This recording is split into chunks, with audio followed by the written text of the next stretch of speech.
speaking into microphones. Good? Good? Okay, great.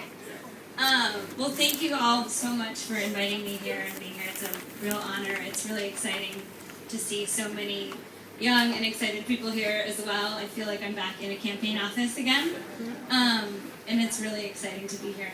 I'm going to try not to speak at you for too long and just talk a little bit about my experience working on the campaign and give you guys a little bit kind of an insider's look at the strategy that we used on the digital side to execute what we did on the campaign, and definitely leave a ton of time at the end so that you can ask questions and we can have more of a discussion.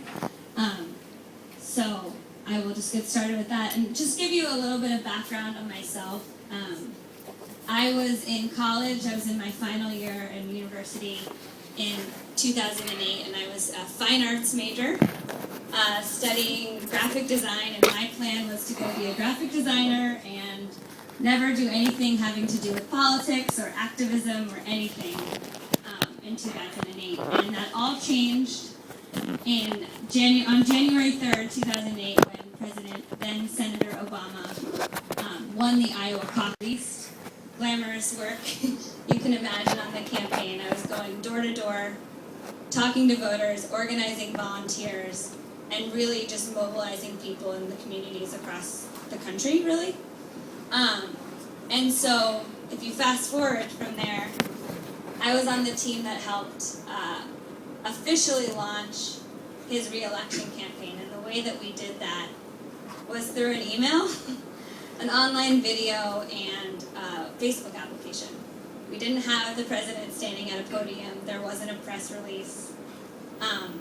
There was TV coverage of our email and of our online video, but it wasn't about the traditional media. We launched it at a pretty grassroots way. It was an email from the president saying, I'm gonna run for re-election officially.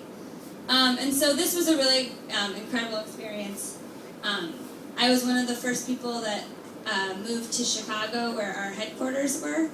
At the time, our digital team then was 11 people, and that in itself seems pretty big, I'm sure. By the end of the campaign, just doing digital media in Chicago, we had over 200 people. And so it was a pretty massive operation that we built. My job on the campaign was to manage our state digital programs. So what we did, what we had never done before in politics, was really invest resources and staff and decisions to local networks. So we had social networks for Barack Obama, for Michelle Obama, for Joe Biden, but we also had one for every state. We also had one for tons of different constituencies, women for Obama, young Americans, students for Obama, Latinos, for any imaginable group. We had something there for you guys. And so we made it kind of easier to connect with the campaign. And my job was to oversee and build up those teams. So we had really specific messaging and tactics that we deployed in Ohio, for example, versus Florida. So we could have a different type of campaign, and we ran all those different social media accounts, as well as email lists, websites, text messages, online ads, everything in a really specific way. So, the next one. This is a picture of our headquarters last summer. You can see why I feel like it's similar now. Packed room. We sat in long desks like that, packed in like sardines. Not a lot of oxygen in the campaign office, and we worked really hard. And at peak, we had about over 600 people in the Chicago headquarters. So just to sort of talk about the differences between 2008 and 2012, a lot of people, when we started the campaign, we were immediately tasked with trying to outdo what 2008 had done. 2008 was this groundbreaking thing. Never had the president ever used the internet in this way to mobilize people, to solicit donations, all kinds of things like that. And what we realized was that a lot of things were exactly the same, but we had new tools and new tactics that we could use to kind of meet our goals. So when I talk about the goals, we had the same things. We still went door to door. We had printed literature. We didn't just use digital media. Here's, a bunch of cards and clipboards laying on the ground. We had amazing volunteers who are really great at dancing and clapping here. We went door to door, and we had massive crowds. People didn't think so. We had huge groups of people coming together to see the president. They were still inspired. They were still enthusiastic about what he was saying and what he had to say for the next 4 years. So what had changed? Everyone was online, even Mitt Romney here, as you can see. I think he's on some sort of iPad or something. It's a little grainy, sorry. And so, so we had the same goals. So our goals as a campaign were the same, right? We had to organize volunteers. We had to persuade people to vote for Barack Obama. We had to turn them out to vote. In the United States, we have to register people before you can actually vote, unlike here. It's another obstacle. And then we had to raise enough money to pay for the entire thing, which I'm sure sounds very easy to you guys. It wasn't. And so what we had to do was figure out how to meet people where they were. What we didn't have in 2008 was a mechanism or an ability or kind of an infrastructure so that what we were doing online actually complemented what we were doing on the ground. So we did this amazing social media and used the internet in 2008, and we had this amazing field operation on the ground. People were thousands and thousands of volunteers going door to door, talking to voters, convincing them to vote for the president. But they weren't really talking to each other. They were kind of separate at a time. And so my job on the campaign, one of my jobs, and along with many others, was to figure out how to integrate those things together. We needed, in 2012, to integrate digital into every single thing we did. So from paid media to our traditional grassroots operation on the ground, we needed to make everything work with digital. Go to the next one. An important thing about 2008 as well is Facebook. Facebook was there, right? We had Facebook. Twitter was pretty new in 2008, and iPhones were, I didn't even have an iPhone in 2008. And they had pretty limited reach. And you guys, I don't have to say it to you. You know what social media is now. You know it's a place to be. It's where everyone is. And even for us, everyone, you guys, it might feel this way here. For us, it's easy to think that only young people are online. But you mentioned before about the senior citizen group online. Women over the age of 50 is the fastest growing population on Facebook. And so we treated our campaign in the same way. We didn't think that it was just young people we were trying to reach. So, in 2012, we had an amazing analytics and data team that looked at all of our information, right? They looked at our online audience, who was on our email list, who were our Facebook fans, who followed us on Twitter, who visited our website regularly. And what we found out, which was an amazing thing to find out, was that the majority of those people were actually already registered to vote and planning to vote for him. So this maybe isn't that surprising that people that subscribed to our list were planning to vote for him. But what it did was it gave us an opportunity. We didn't have to spend our time convincing those people. What we did was we focused our efforts on creating tools and messages that would empower our supporters to be the messengers for the president. So our goal was to get everything to be shared and for people to engage with our content, because the more people that saw our content, the more likely that the president would win. Now, a fun thing about this, 35 million fans, which is incredible and a huge number, that's actually not the most exciting part, believe it or not.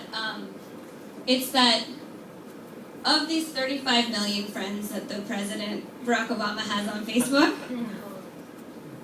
the friends of those friends reaches 98% of the US Facebook population, which is far, far more than the voting population in the United States. It's far more than the turnout.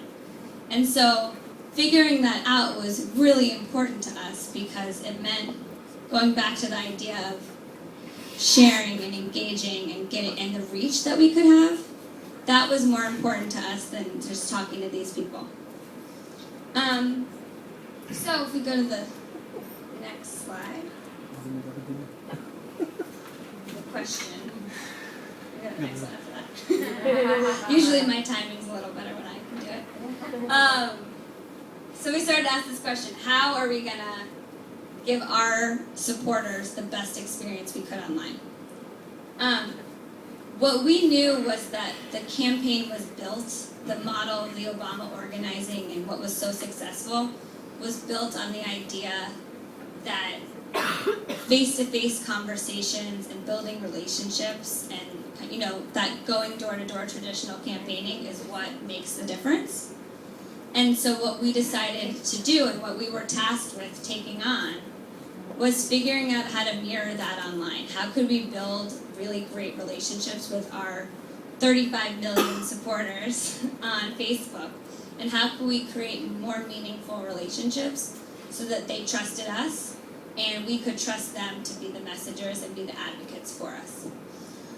So we did that on way over, I think it was something like over 60 social networks total. Email, text messages, blog, our online videos, advertisements, and the way that we approached our content was like we were talking to a friend. It was like we were chatting with your neighbor or your friend, except for it was from Barack Obama or from Obama for America in Ohio or something like that. And so we created all these different groups so that anyone could kind of connect and engage with the campaign. And so, we decided we would leave nothing on the table. Sorry. And so I'm going to talk through sort of our three main goals or tactics that we accomplished using digital in the campaign. So the first big one, fundraising, messaging, and organizing. So I'll start with fundraising. Okay, that's good. So if we knew we were going to win, we had to raise a crazy amount of money from small donors in particular. And that was something that we had been successful with in 2008, but something we needed to far surpass in 2012 in a time where people were just starting to sort of engage with politics again. They were, they were a little bit quieter. It was a very, very long campaign. And so going back to the idea of how do we give our people the best experience we can have, we created really easy and very frequent opportunities for them to donate to us. So we had really optimized pages. We had really efficient donate pages. You could donate through text messages. We had a system, I don't have a picture of it here, called Quick Donate. Is anyone here familiar with what we did with Quick Donate? Okay. A little bit. It's basically a process where you could save your payment information, like you might on a shopping website. And so that way when you came back, it was even easier to donate the next time, which was a very successful tactic for us. If you go next time. And then we had a lot of fun with it. Mm-hmm. We raised a lot of money and kept our people engaged. One of our fundraising tactics was to enter a contest to win a chance to go to dinner with Barack. Sometimes Michelle would come. And this was an incredibly successful thing. We had about 5 or 6 dinners throughout the campaign that the president would come to. He would sit down and usually have a hamburger. and talk with regular grassroots supporters. And I think this is not only an amazing fundraising tactic that we had, but it's also kind of the essence and really the values of who he is and the campaign itself. He loved doing this. It was his chance to kind of break free for an hour from the Washington politics and go actually talk to real people. And so that's a picture from one of those. And then we also had a grassroots fundraising tool to donate to your page, and you can compete and you could have all kinds of contests within there. So all of that being said, all of this worked, miraculously enough.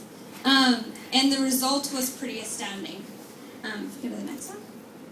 The other really important thing that we did on the campaign, especially in regards to fundraising, was testing. So we believed very deeply and quite obsessively in testing everything that we could.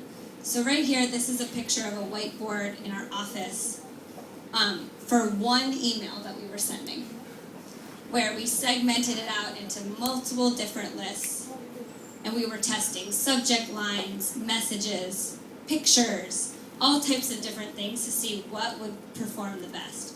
So one thing to know about the campaign is that by the time most people in the world got one of our emails, it had been optimized and was chosen to be the best possibly performing one that had happened because we could test it beforehand. And that made a big difference in how much money we were able to raise, how many volunteers would sign up to do something, because we could test messages.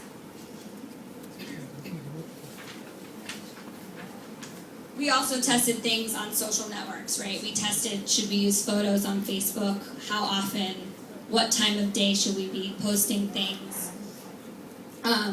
How direct should we be with folks with people on social media? And one of the things that we learned was that the more direct, the better.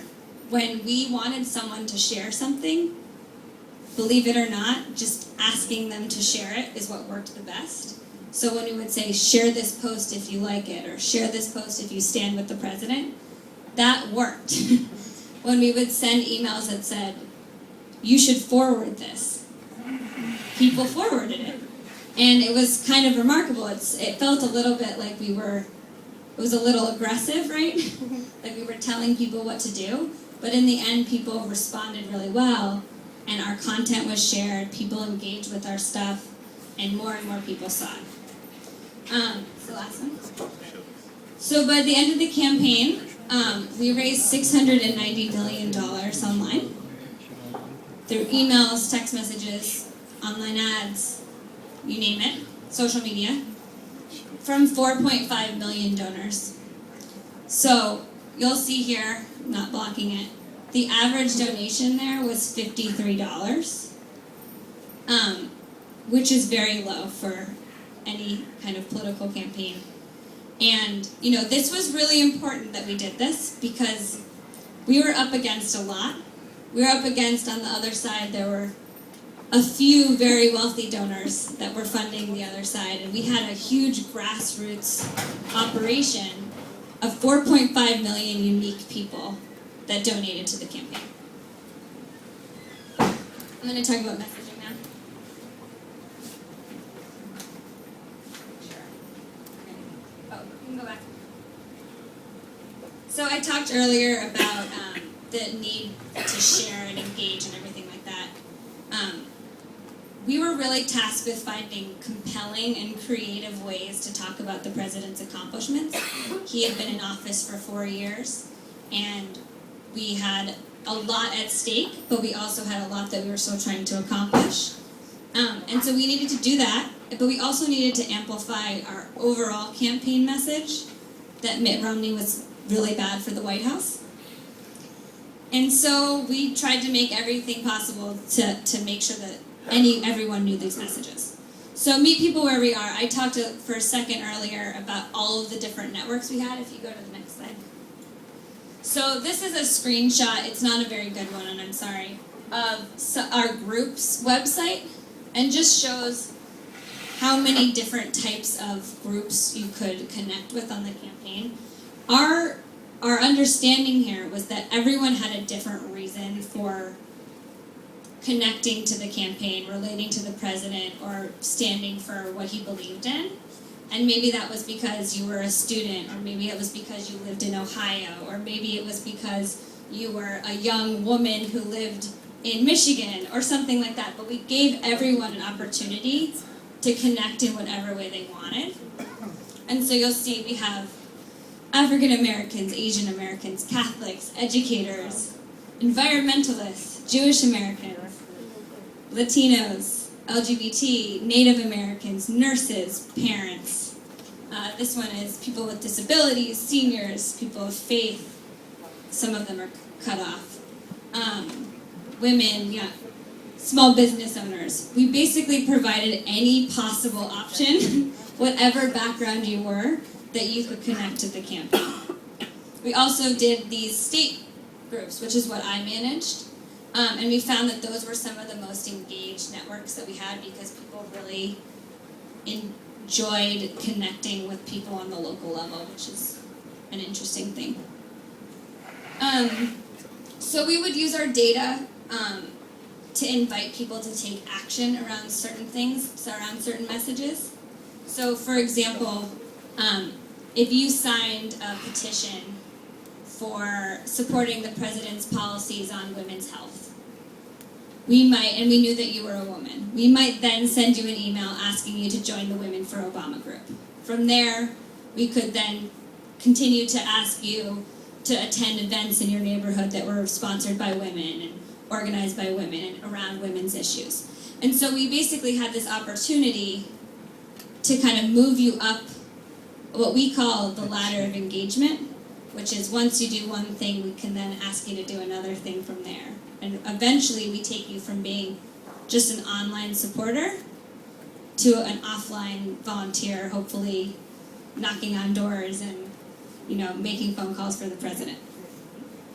So we measured our success daily. We looked at metrics. How many likes did a post get? How many people shared it onto their networks? How many people forwarded our message? How many views did our videos get? And these metrics were really important to us because they made sure that our content was fun and easy to share. Because if it wasn't, we didn't want to be putting it out there. So I'll just show you a couple more examples of good cuts. So here's one of the forward emails. This is just a picture that went all over the place on Facebook in the States. That was just a picture of someone's handwriting of why they supported Obama. You should forward this. We sent this about 2 weeks before the election. An example of some of our graphics that we would post on Facebook, some of our Facebook graphics with quotes. And then this is a really interesting graphic. This is our jobs chart. This is something we used throughout the campaign, not just online. We had, focus groups looking at this. This was one of the easiest graphics for people to understand about the economy and jobs. And even if they were feeling a certain way before they saw it, this kind of helped them understand that things were on the up. And so this was something that was one of our most shared pieces of content and liked. Okay, so the last part is organizing. Sorry? Yeah. Why are the first two bars red? Oh, you can go back. This is before President Obama took office. That's when Bush was in office. It's Bush. Mm-hmm. This is when he took it. The negative is underneath the line, right? And red is also So Republican. anything underneath the line is negative. Yeah, exactly. And then it goes positive. So it shows that things started to go up. Okay, so organizing, this is the last kind of big bucket. This is the nearest and dearest to my heart because this is what I was focused on for most of the campaign. But we approached digital organizing with two main goals in mind. To bridge the gap between the online and the offline organizing that I talked about earlier. And to make it easy and fun to volunteer no matter where you lived and what your abilities were. So, go to the next one. Here's a picture of our 8 volunteers. I think they were in New Hampshire. So what we learned, I talked about the ladder of engagement, moving people from online supporters to these lovely women. So we did that by recruiting volunteers and mobilizing people on all of our digital platforms.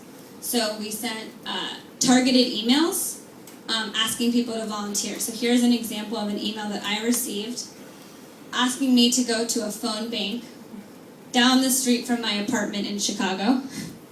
All I needed to do was RSVP here and someone would follow up with me and it would explain to that. So it was very, very local. And that was really important to us. We had the data on the majority of the people on our list that we knew we could geo-target them in a specific way.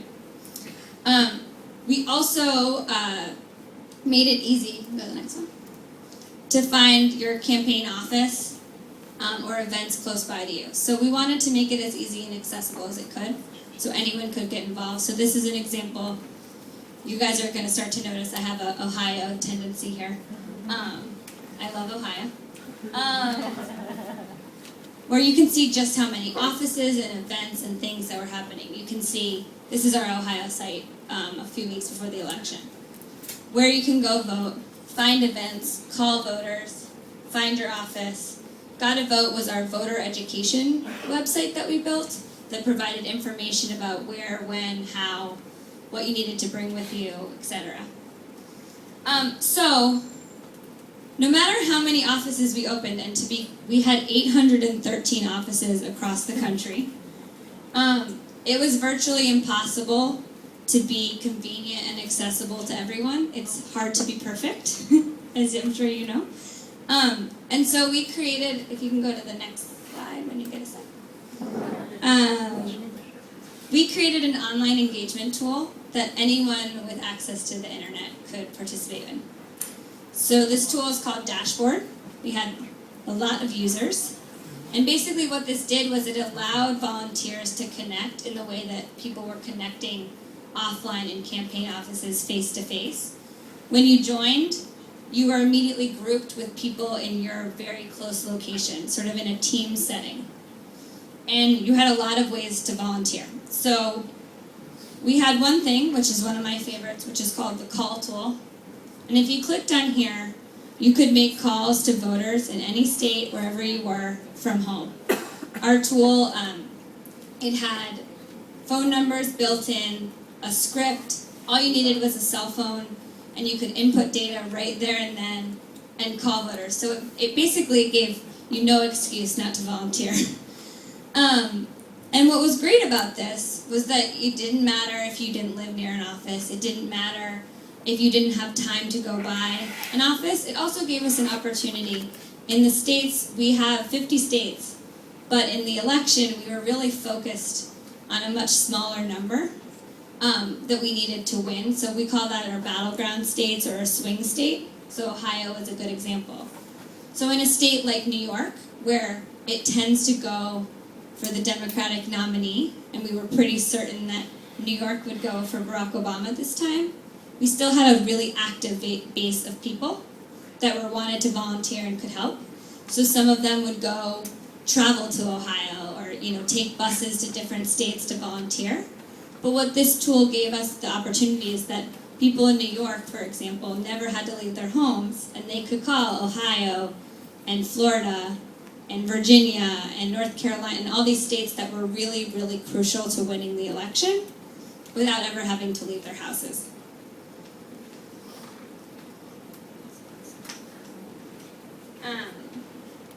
And so I mentioned our state digital programs earlier, which is what I was running.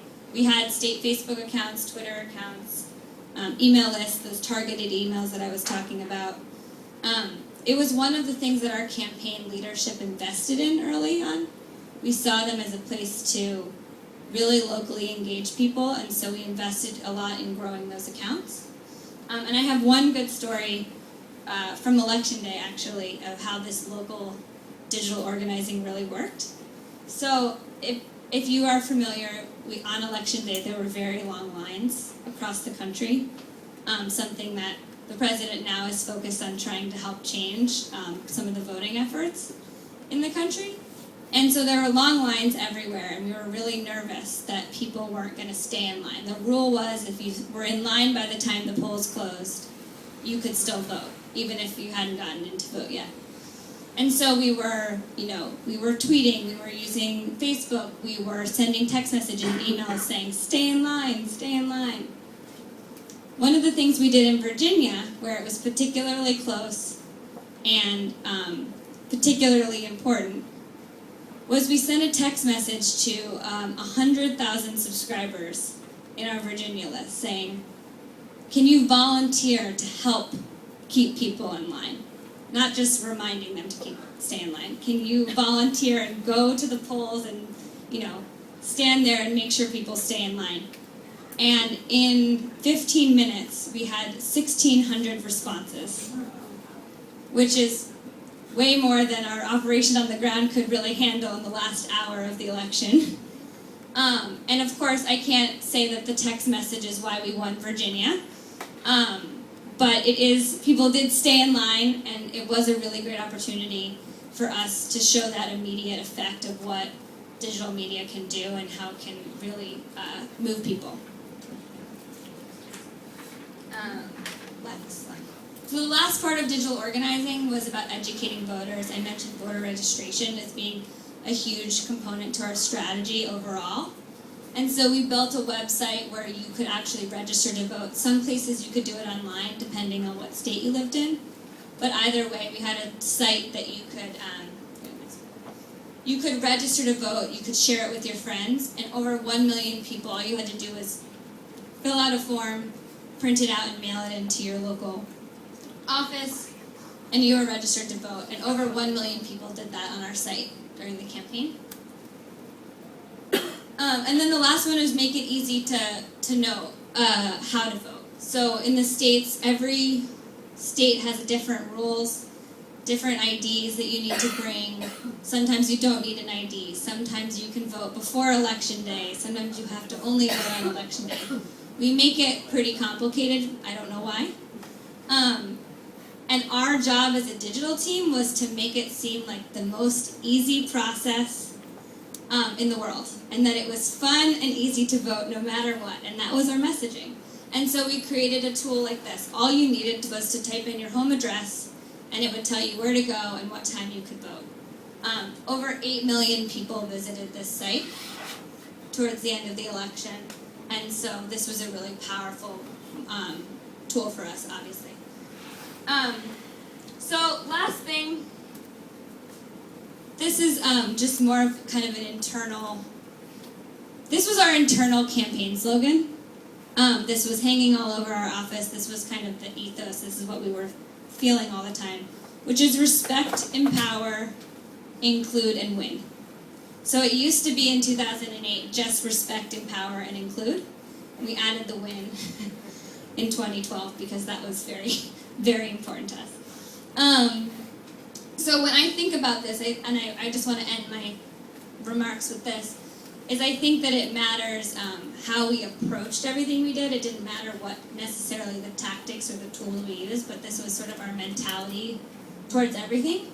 So when I talk about respect, it's about respecting our supporters, respecting our online audience, that they could be the best and most influential messengers for us.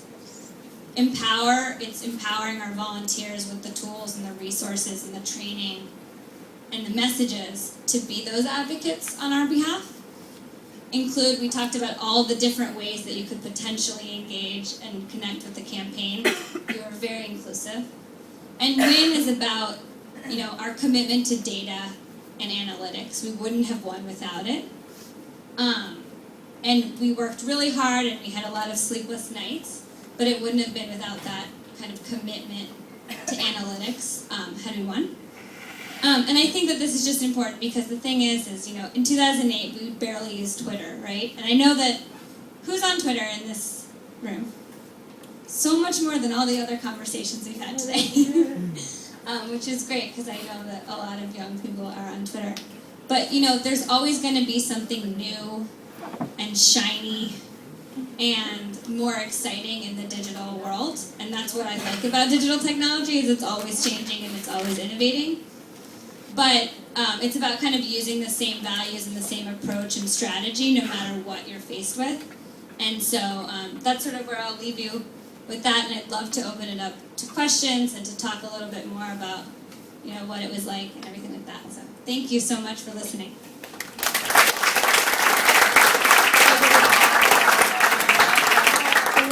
Last thing, I always forget this. Has everyone seen this photo? Yeah. So this is the most tweeted, retweeted, and shared picture of all time on social media.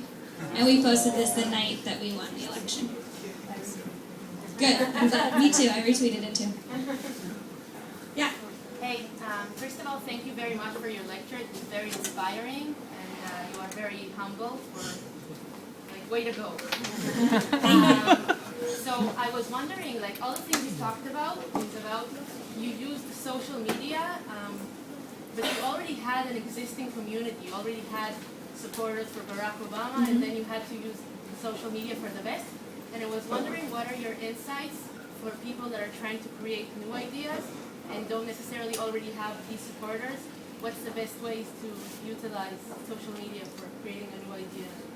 You mean to start new accounts and grow them? Yeah, just to generate a new idea and to recruit supporters if you're not representing Barack Obama, which is one of the most popular figures in the world. That's completely fair, yes. We did have a very popular person we were working with. I'll talk about the state accounts actually as an example, because that's what I work most closely with. They didn't have Barack Obama as the main event or the main person. It wasn't Barack Obama posting on Facebook. It was a very organizational voice. And so I think the tenets of compelling content and inspiring content is what makes the difference in how you get to share stuff. It's also a matter of, in terms of Facebook, investing in it. You can, if you have the resources to spend money to grow those pages and grow those fans, it makes a difference early on because it makes those pages more engaging. When you have fans early on, then they can grow exponentially from there. So a little bit of money can go a long way. But I understand that it's tough. We were lucky. I was working with the same networks in 2010 before this happened. We were working hard in between 2008 and 2012 to keep our base and keep our fans somewhat engaged and ready for this election. But yeah. Zach? Question. You said that the main strategy of your messaging is to address the 35 million supporters, to try to get them to engage the rest of the 98% they are friends with. So my question is, how do you make a message that encourages a supporter to share it, but also makes sense for someone who is undecided or even indifferent? So our whole message our tactic wasn't just for Facebook and it wasn't just for those people. But what we did learn was we looked at the people and we did analysis on who our fans were. And so we learned that they were mostly our supporters. And so we decided to focus our energy on that and not persuading them. We would post content that was hopefully persuadable to others, but the goal was to get our people to share it with their friends who might be undecided. And so, going back to the idea of being really direct, that was one of the things that worked the best for us. Telling people to share it, telling people to retweet us, telling people to like this piece of content. So there was that, but we also had all those other different networks. So we could target messages based on who you were and what group you had self-selected to be in. So if you had self-selected as a woman for Obama or as a student for Obama, we could provide different content that we thought would be more accessible and more relatable to that particular group, and that was really successful. Hi, did you take into account people, users that are not voters? For example, I have two groups, and I guess you have different strategy for them. One is non-USA voters, kids that are not 18 yet, and they are very influential on social media. And non-USA citizens who live in other country and cannot vote, but they do things online. I share this image because it's so great that I didn't vote. It's so good, right? Yeah. Yeah, we had a lot of fans. I mean, the 35 million are definitely not all U.S. citizens and U.S. voters by any means, and we knew that.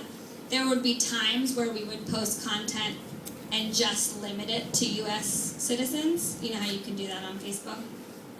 But we didn't do it all the time because we wanted people to still engage, and so we would look at those numbers to know when we were really successful, because we really, obviously at the end of the day, it mattered who in the US would vote for us, not just thank you for sharing this, which I'm glad you did.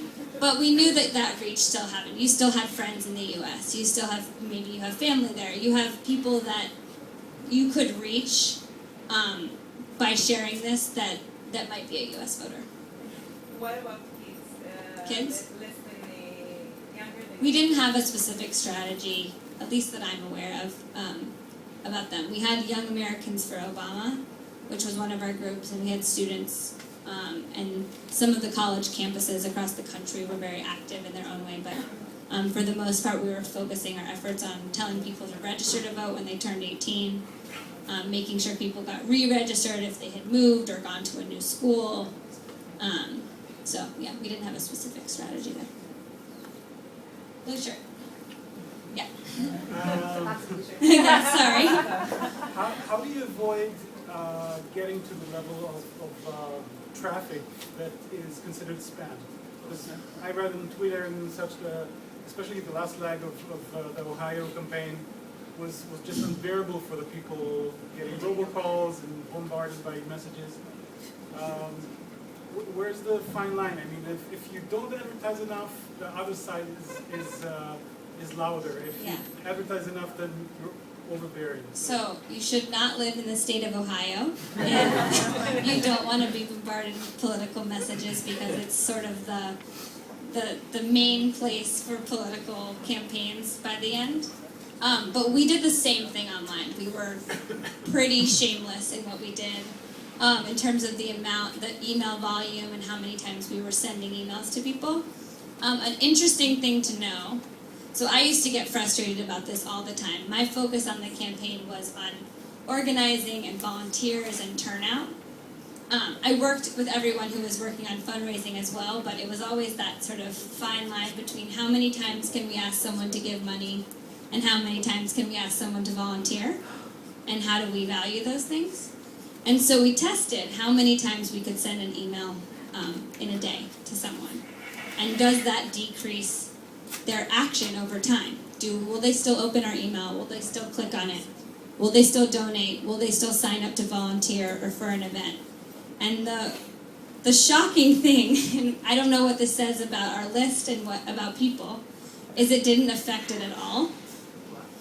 We saw no loss in what we were doing, and it made us only be able to increase the volume, so we could send sometimes 3 to 4 emails a day towards the end, and people were still donating. They were still signing up to do stuff.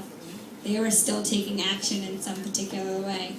I don't even, it was sometimes surprising. We would say, there's no way we can double hit them today. And then we'd realize, oh wait, we already double hit them today.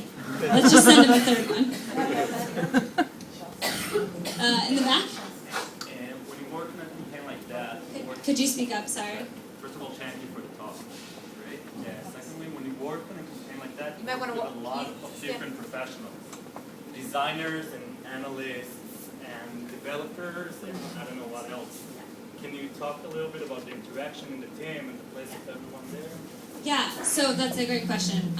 So our team in Chicago, we had over 200 people just doing digital media. And what we built there was essentially like an in-house agency, a full-scale digital agency. So we had developers, we had a whole technology team as well, engineers, designers, writers, an analytics team, and then a lot of people that sort of served as project managers and kind of more program directors. And so that was me. So directing these programs, my job would be to work with the writer for the Ohio email, the designer who was designing the website for Ohio, the developer that was actually going to put the site online, designing everything from literature that we printed offline to tickets for big rallies to e-tickets when we had even bigger rallies. And so all of those groups worked together. And so the way that we were organized was like at least in the U.S., a more traditional agency model. So we had all of the different creative people, and then we had a group of, for us it was organizers and project managers that worked to kind of execute these bigger projects and programs. Yeah. Sure. A content-related question. In Israeli civil society today, there are groups like the Workshop that was mentioned here earlier, the Social Guard, which is the group that I work for. What we try to do is market legislation, policy, fiscal issues, budgetary issues. Nothing that could be as viral as that. And I was I know, wondering. this is a bad example. It's the best. Well, I was wondering, give me a ratio. How much of your messages were banners, slogans, and how much really did you go into specific bills, policies, stuff like that? So that was absolutely a challenge. How do we make policy seem cool? You talk about a really engaged Yeah. community, but So there was a mix. I didn't talk about a lot of our oppositional content because we won, and so I didn't think we needed to. But we did have a lot of that. A lot of what we did for oppositional content was through online videos. That was a really great place. It's kind of a traditional model, right, with campaign ads. And we would use it. We would integrate with our traditional press team to get kind of free media on it. We would leak an online video to press, and next thing you know, it's on CNN, and that's what they're talking about all day. Our video attacking so-and-so. So that was part of our content, especially leading up and through the conventions, which was a big time for us. We had different message plans. One of the other groups we had, we don't have to look at that anymore.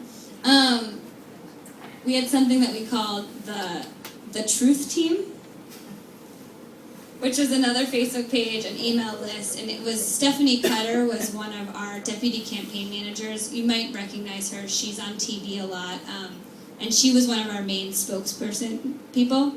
And she was the most hard-hitting of all of us on the campaign, and so we would do these relatively funny videos with her talking and kind of rebuffing all of the lies that they were putting out there.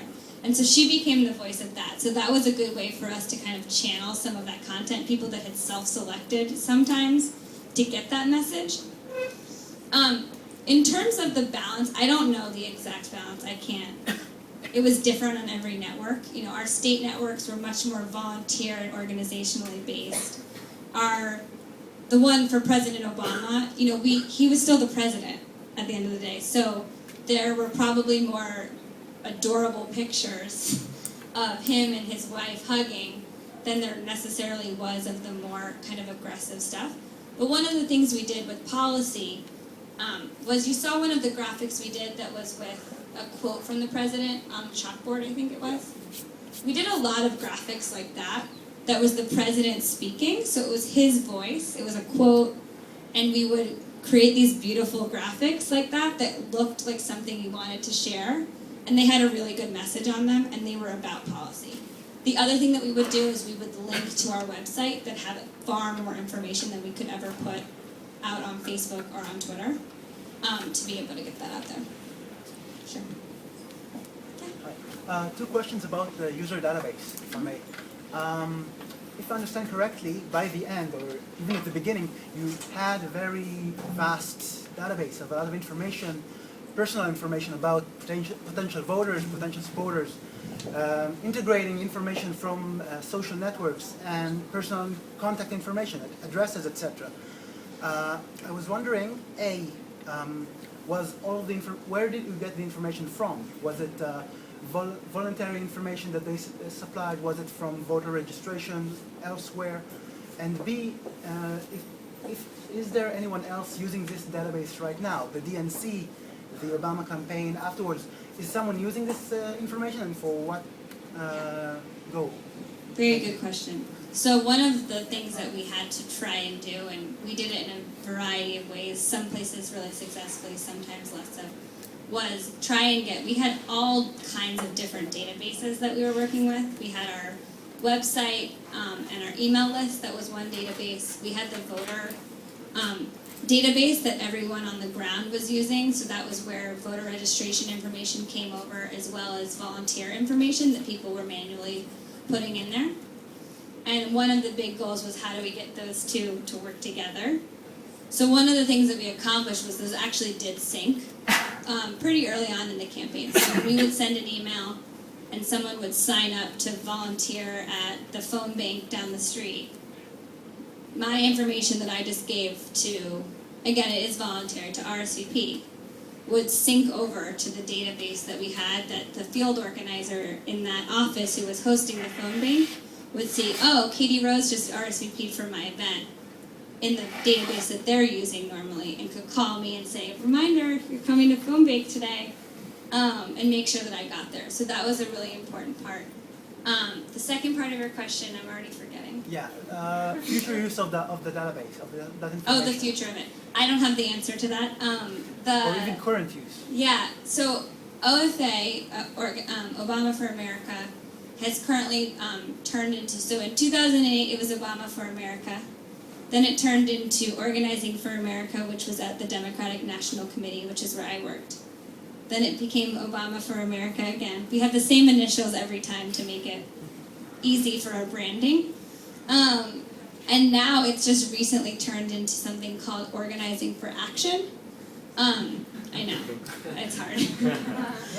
I don't know why we didn't just stick with one thing the whole time, but I'm not working for that organization right now, but what they are doing is they're much more issue-based. So going back to what you're saying, it might be a good thing to look at what they're doing now, moving forward. It's the same accounts, they've just now moved over. So they're no longer, at least as I understand it, for right, it's still very new. It was created during the inauguration about a month ago. So they're still getting up and started. But they're organizing around issues and not around particular candidates anymore.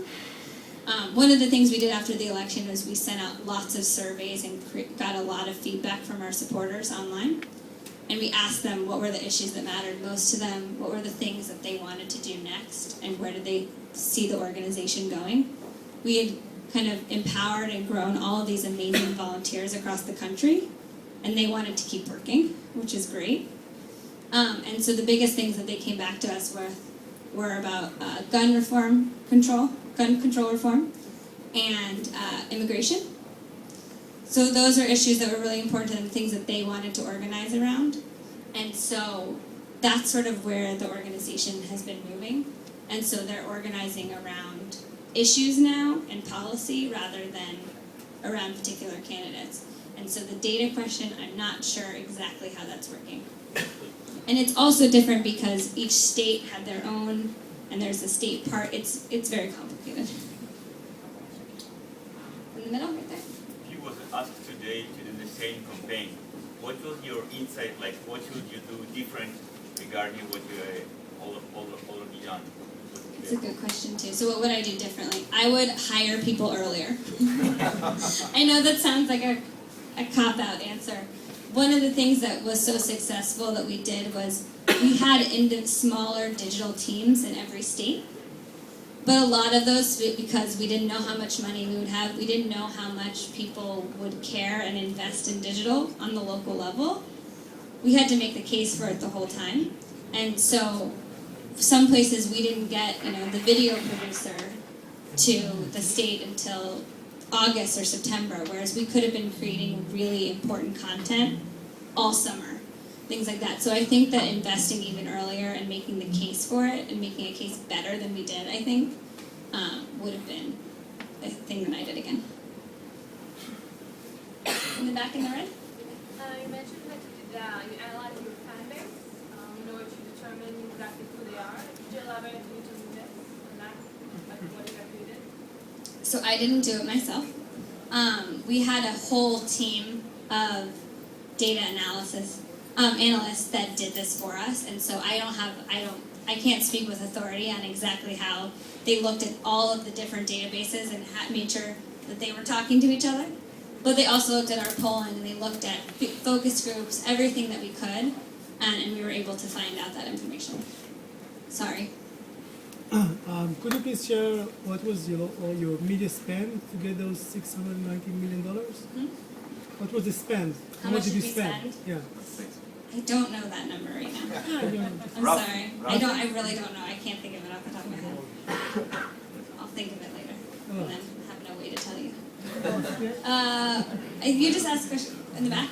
Did you take any additional security measures on Facebook pages and Twitter accounts? I don't believe we did so on Twitter. On Facebook, we would have, you know how you can list offensive words and things like that you want to block. We did that in some accounts. We had community managers that were really focused on finding trolls and making sure that they weren't being too offensive.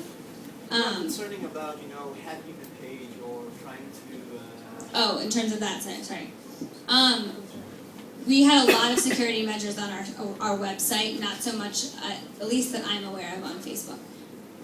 Yeah, we had a lot.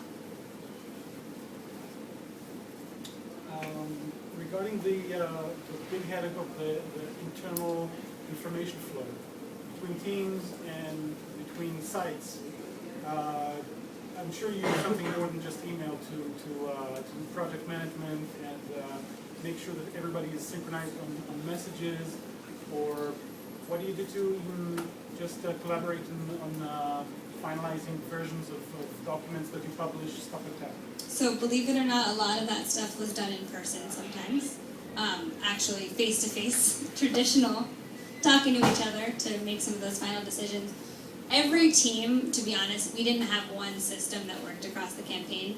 That's probably something we should do differently next time, which obviously makes things hard. But every team had different project management systems that they were using. So one of them we used a lot was called Zendesk. Do you guys know that?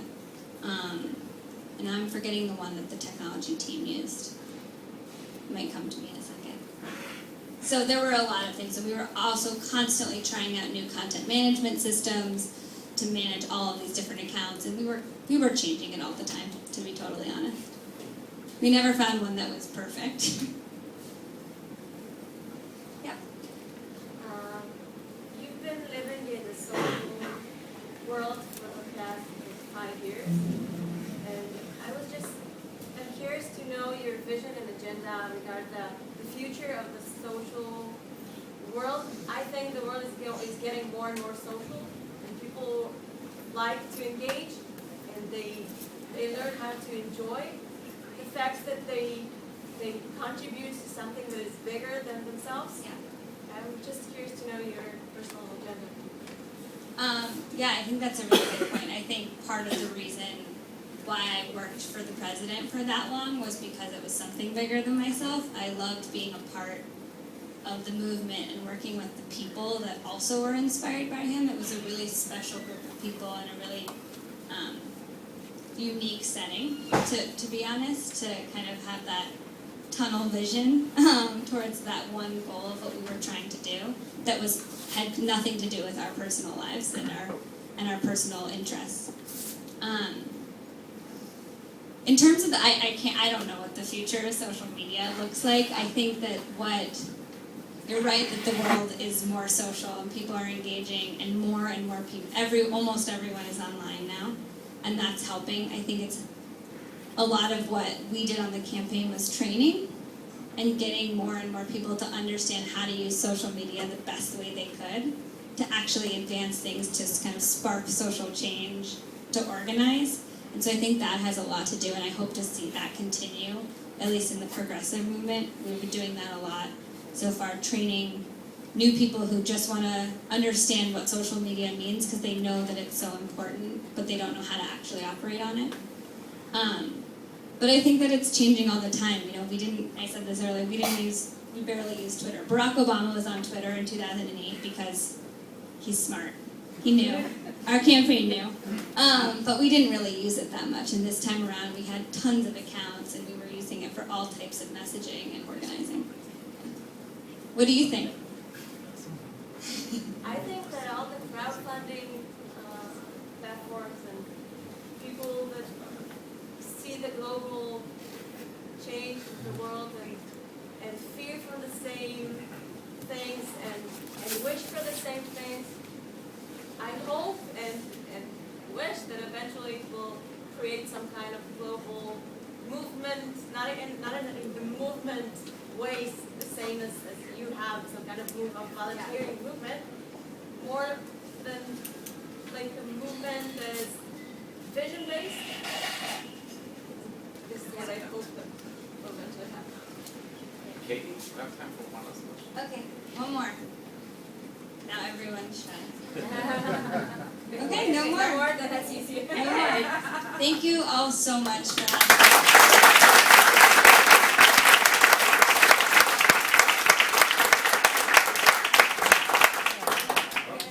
Okay. Hi לכולם. I'll speak in Hebrew, can I? טוב, אז פוליטיקוד הוא פרויקט חדש של הסדנה לידע ציבורי, שמטרתו בעצם לאחד פוליטיקה וקוד, שזה שני דברים שהסדנה לידע ציבורי, אני חושבת, עושה די טוב.